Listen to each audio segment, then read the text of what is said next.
So what we have here are a couple of MS60B Neewer bicolor lights. I picked up these lights strictly to light the dance floor and to light the speeches when I'm filming. Along with picking up these lights, I also picked up these Neewer batteries to power these suckers. Now these Neewer batteries surprised me.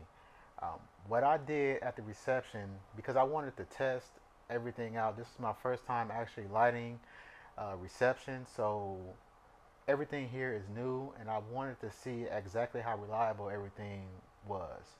So what I did was at the start of the reception, which was right around 6:05, I turned these suckers on full power and left these lights on the entire time.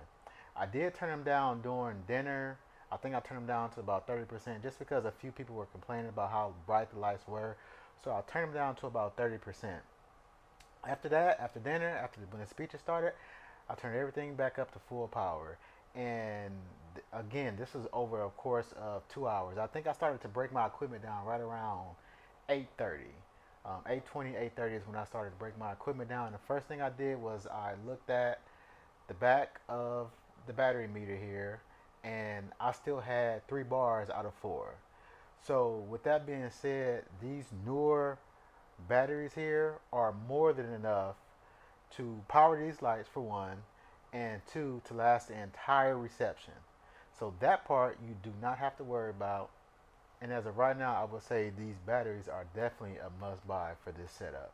Moving along to power. Now I had these lights very far apart. I thought at 60 watts of power that this would not be powerful enough to light the speeches and light the dance floor when I'm looking at the distance I had these apart. Now, I've never, of course, never lit a reception before, so I didn't really know what to expect. I just didn't think 60 watts was enough. But when I look at my past weddings, the wedding that I just had recently, last week, these lights were the furthest apart that I would have needed to set lights up at a wedding. Most of the time, I could probably set the lights up right at the dance floor, and it wouldn't be a problem. But I had to have these lights so far away from the dance floor and where the speeches took place at that I honestly didn't think that these lights were going to be enough. But I was surprised. At 100%, which I would had these maxed out, there was absolutely no problem lighting the dance floor or the speeches. Now, another thing that I absolutely love about these lights is the mobile app. So, when I set these lights up, I think around 11 a.m. And again, the reception didn't start until 6. So I turned the lights on, then I turn them off via the app. So what the app does, it is puts it pretty much in a standby or sleep mode, kind of like how you would, with your computer. And you can quickly power them on by just tapping the button.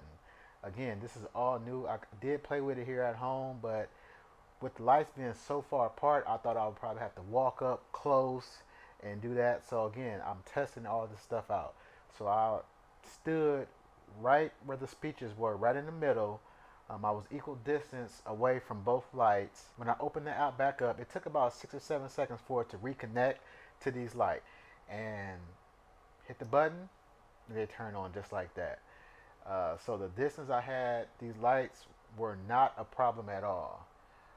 For the range of I think it's connected actually by Bluetooth. I don't even really remember which one is how it's.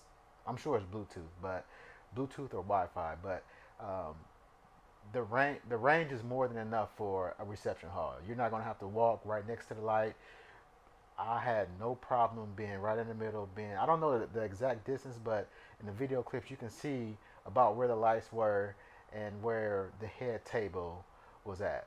And along with this app, you can pretty much control every single thing. The one thing that I don't like that maybe it's in here, maybe I haven't seen it, but I don't think you can check the battery level with the app, which you should be able to. I kind of played around with it. I couldn't find a place here in the phone where you can actually see how much battery you have left. But again, since I've had these lights on for pretty much 2 hours straight at a reception, I'm not even worried about battery life. Now the question is, would I upgrade and why? And as of right now, for me, no. Um, I couldn't see myself in a situation as of right now to where I would need to upgrade. Like I said, the distance that I had these lights set up was pretty far apart. Even though it was at 100% power, I think I could have got away at 80% power at the distance, and have more than enough light to light the dance floor. So at the end of the day, if you are a wedding videographer and you're looking to add some value to your wedding videos, I can't tell you why you wouldn't want to go with these lights. I mean, the build quality is good. These newer batteries are really, really good. I don't, you won't have a problem with powering these lights. The app is good. I mean, overall, it's a 10 out of 10 for me. I had zero issues. Now, I will say one thing I left out was this here. Again, I'm a photographer first, and this came with some of my uh, lights that I've purchased in the past. And this is actually what these newer lights come with. This little reflector here, you can see the distance, or the size. It's definitely a big difference in the size. And what I thought, just using my skill when it comes to lighting, my knowledge when it comes to lighting is that I thought this would be a little too harsh. I thought this would be definitely more like a spotlight, which I want more of a pleasing light. Again, I'm a photographer first, and my specialty is actually lighting. So I wanted something that was in the middle of between a hard looking light and then a soft light. And I thought with this being just a little bit bigger, that the light was spread out a little bit more, which is kind of the look that I wanted. And also, it wouldn't be as harsh as something like this. And I think I actually nailed it for the first time. But in the future, I think I will play around and see the true difference with this versus this reflector here. But again, this setup that I have right here, it worked perfectly for me for this wedding. So if you have any questions, feel free to shoot me a message. Everybody out there, stay safe, stay blessed, and continue shooting.